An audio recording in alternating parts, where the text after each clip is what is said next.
Vamos lá, vamos tratar hoje do assunto tão importante que é procuração. Isso mesmo, procuração. Procuração, professor, é um contrato? É um contrato. Um contrato, inclusive, previsto no Código Civil. Procuração também conhecida como mandato, não é isso? Mandato dentro do Código Civil, nós temos aí a nomenclatura mandato. Vamos lá, vamos tratar da procuração então. Quando eu falo de procuração, você sabe que é um contrato de representação. Representação. O advogado, para que possa atuar, ele precisa de uma procuração, a chamada procuração ad judicia. Então, ele usufrui dessa procuração para poder representar em juízo o seu cliente.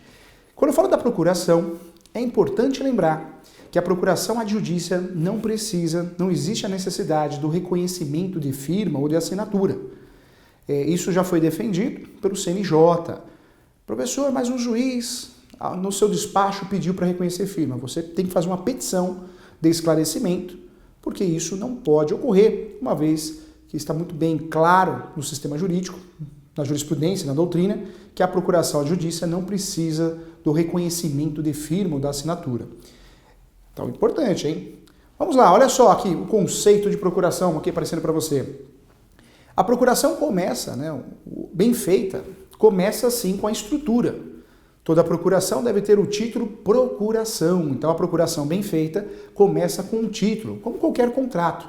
Eu sempre falo isso nas nossas aulas. O contrato já começa a ser bem elaborado, bem feito pelo título.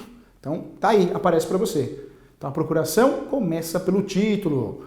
Outra situação importante aqui, pontos de divergências, grandes questionamentos. Vamos lá. O primeiro ponto, a procuração para a representação em assembleia. Como que é feita essa procuração? Algumas procurações nós precisamos sim de alguns documentos para que essa procuração tenha validade. Então, condomínio é importante para que você possa outorgar alguém, ir numa reunião de condomínio, no seu lugar, que você possa provar que você é condômino.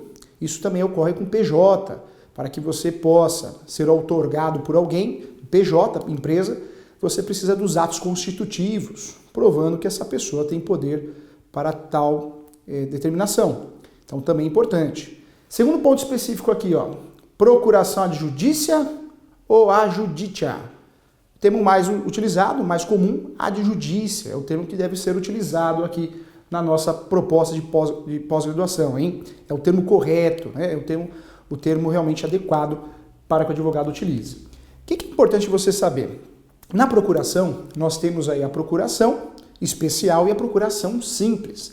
A procuração especial, que pode ser a procuração ad judicia, é muito importante que o advogado ele descreva, assim, algumas palavras para que ele possa usufruir disso em juízo. Está aparecendo para você, olha só.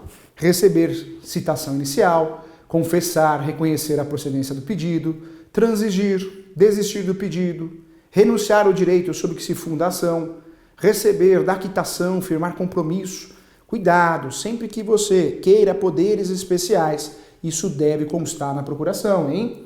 E transigir principalmente, senão o advogado faz um acordo sem a presença do autor ou do réu, do seu cliente, e isso impacta na nulidade do acordo, ele não gera efeitos, tá? Então, se você pensa numa procuração especial, tem que aparecer esses termos tão importantes aqui. Outra dúvida que eu quero tirar com você aqui, está aparecendo para você também, é a expressão ad judicia e ad extra, extrajudícia. Ad judicia para efeitos de juízo, para o fórum, para o judiciário. Extrajudícia quer dizer que o advogado poderá atuar fora do fórum, fora do fórum. Então, é importante você lembrar que essas procurações que você vê com os dois títulos, ad judicia e extrajudícia, quer dizer que o cliente habilitou o advogado para que possa representá-lo tanto em juízo como fora dele, tá? Então são termos importantes. A judícia para o fórum, para o juízo. Extrajudícia fora dele, tá? Então termo importante também que está aparecendo para você. Mais uma informação importante. Muita gente pergunta, professor Júlio, sou advogado, apareceu um cliente que é analfabeto, como que eu faço para que essa procuração tenha efeitos, validade? E aí fica um boato, O boato é a procuração tem que ser feita de forma pública. Não, hein? Na verdade, não existe essa regra. O analfabeto, quando procura um advogado e vai assinar a procuração judicial, a única diferença para que essa procuração, o único requisito para que essa procuração tenha efeitos é a assinatura de 2 testemunhas. É isso mesmo. Nessa procuração você vai ter que deixar um espaço para que 2 testemunhas possam assinar. E é isso que vai dar a validade para o uso dessa procuração, tá? Então, cuidado, não tem nada de requisito de procuração pública, não. Teria que ter 2 testemunhas, isso sim. Isso já foi objeto de discussão, mas o Código Civil Brasileiro, artigo 595, ele deixa muito claro. No contrato de prestação de serviço, qualquer das partes que não souber ler nem escrever, o instrumento poderá ser assinado a rogo e subscrito por 2 testemunhas. Então, a lei já esclarece essa situação. Por mais que fale de contrato de prestação de serviço, a procuração não deixa de ser um contrato e aplica-se, assim, o entendimento desse artigo. Esse assunto já foi longe, hein? Já foi discutido no CNJ. E olha o que aparece para você, olha só, o processo administrativo, hein? Uma procuração hoje em torno de mais de R$100 não pode realmente impactar que o autor utilize o Poder Judiciário.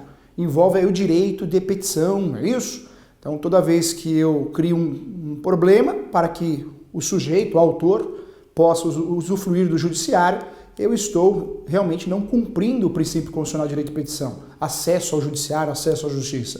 Eu estou afastando esse sujeito, dificultando que ele tenha acesso à justiça. Por isso aparece para você aqui, ó.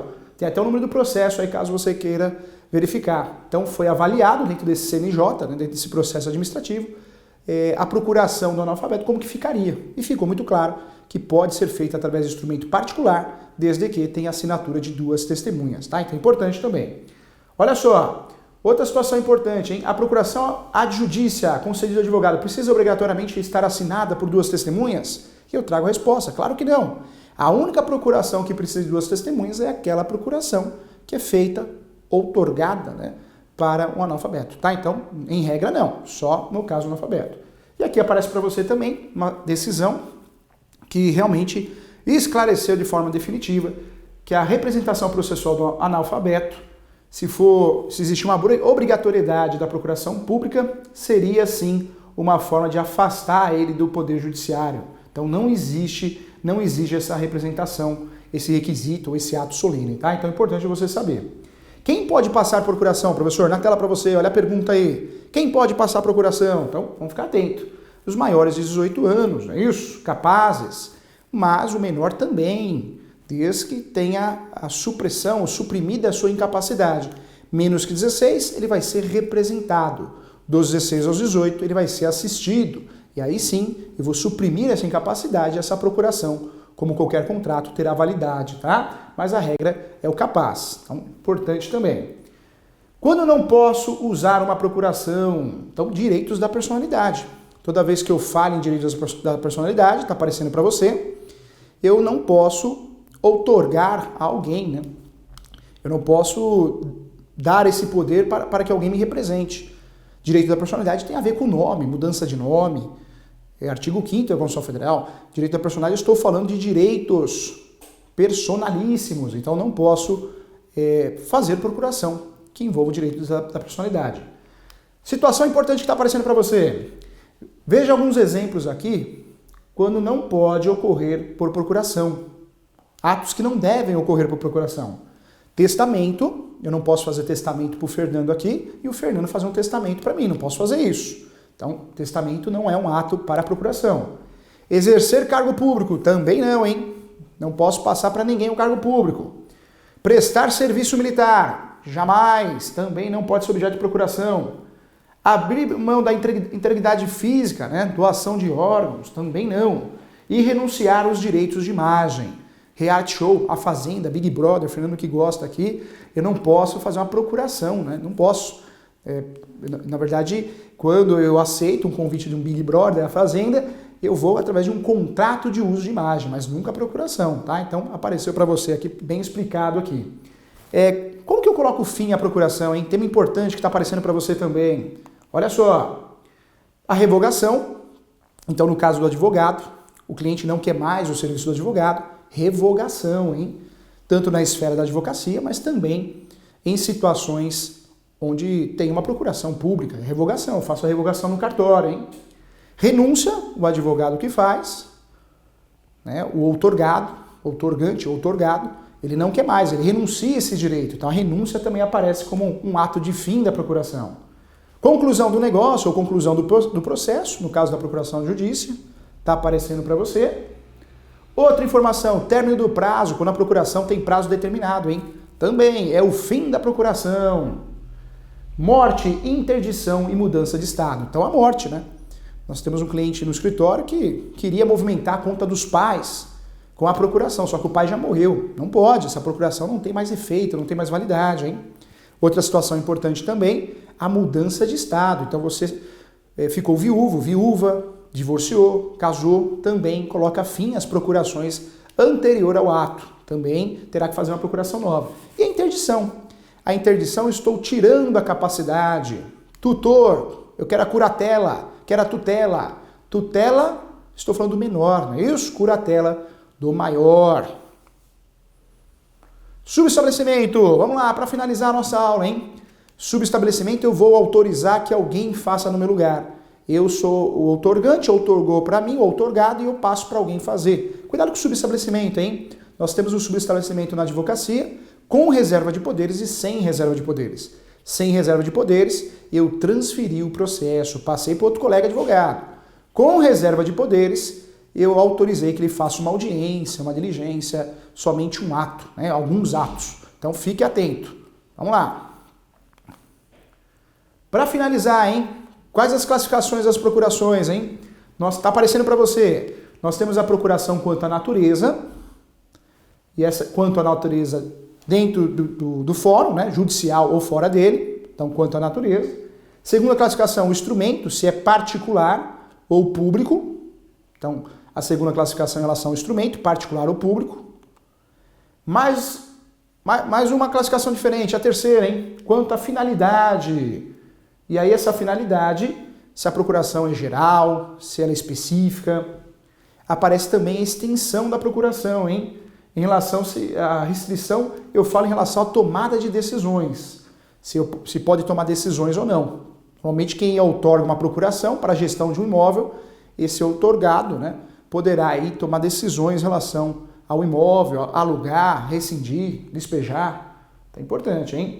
E aí vem um conceito da capacidade postulatória, que é a capacidade do advogado, é a aptidão para praticar atos processuais independentemente de assistência ou representação. Então é a capacidade que o advogado tem a partir do momento que ele tenha, né, seja advogado de fato, que é o advogado que tem inscrição na OAB. Então, volta aqui com o professor. Eu agradeço a você pela participação da aula. Discutimos um assunto tão importante que é dúvida de muita gente, a procuração. Eu espero você nas próximas aulas. Um abraço.